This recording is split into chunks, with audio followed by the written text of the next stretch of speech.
Hi, bitcoin ಅಂತಂದ್ರೆ ಸಮಾನತೆ. ಒಬ್ಬ ವ್ಯಕ್ತಿ ಕಷ್ಟಪಟ್ಟು ದುಡಿಯೋದನ್ನ ಇನ್ನೊಬ್ಬ ವ್ಯಕ್ತಿ ಆರಾಮವಾಗಿ ಪ್ರಿಂಟ್ ಮಾಡಬಾರ್ದು. No man or organisation should work for a money what another man or organisation can print effortlessly without doing any quality or productive work in the market.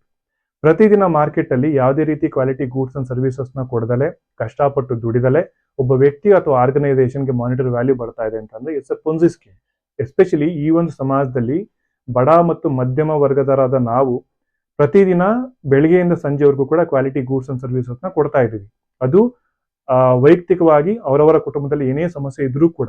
ಆದ್ರೆ ಇನ್ ರಿಟರ್ನ್ ಏನ್ ಮಾನಿಟರಿ ವ್ಯಾಲ್ಯೂ ಬರ್ತಾ ಇದೆಯಲ್ಲ, ಆ ಒಂದು monetary ವ್ಯಾಲ್ಯೂಗೆ ಬೆಲೆನೇ ಇಲ್ಲದ ರೀತಿ ಆಗ್ತಾ ಇದೆ.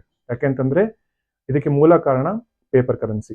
ಈ ಒಂದು ಸಮಾಜದಲ್ಲಿ ವೆಲ್ತ್ ಇನ್ಇಕ್ವಾಲಿಟಿ ಅನ್ನೋದು ಏನಿದೆ ಅದು ಜಾಸ್ತಿ ಆಗ್ತಾನೆ ಹೋಗ್ತಾ ಇದೆ. ಹಾಗಾಗಿ ನೀವು ಯಾವುದೇ ಮೀಡಿಯಾ ರಿಪೋರ್ಟ್ಸ್ ನೋಡಿದ್ರು ಕೂಡ ವೆಲ್ತ್ ಇನ್ಇಕ್ವಾಲಿಟಿ ಜಾಸ್ತಿ ಆಗ್ತಾ ಇದೆ ಅಂತಾನೆ ನ್ಯೂಸ್ ಬರ್ತಾ ಇರುವಂಥದ್ದು. ಇದಕ್ಕೆಲ್ಲ ಮೂಲ ಕಾರಣ paper currency.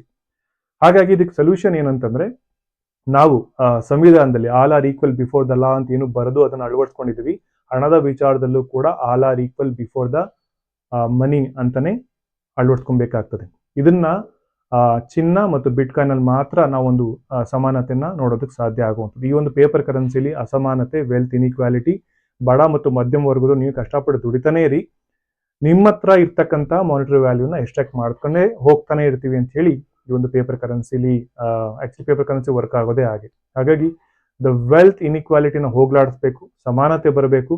All are equal before the law, all are equal before the money ಅಂತೇಳಿ ಎಸ್ಟಾಬ್ಲಿಷ್ ಆಗಲೇಬೇಕು ಅಂತಂದ್ರೆ ನಾವು ಬಿಟ್ಕಾಯಿನ್ ಅನ್ನ ಹಣವಾಗಿ ಬಳಕೆ ಮಾಡಲೇಬೇಕಾಗ್ತದೆ. Bitcoin is the exit strategy, bitcoin is the freedom money. Thank you.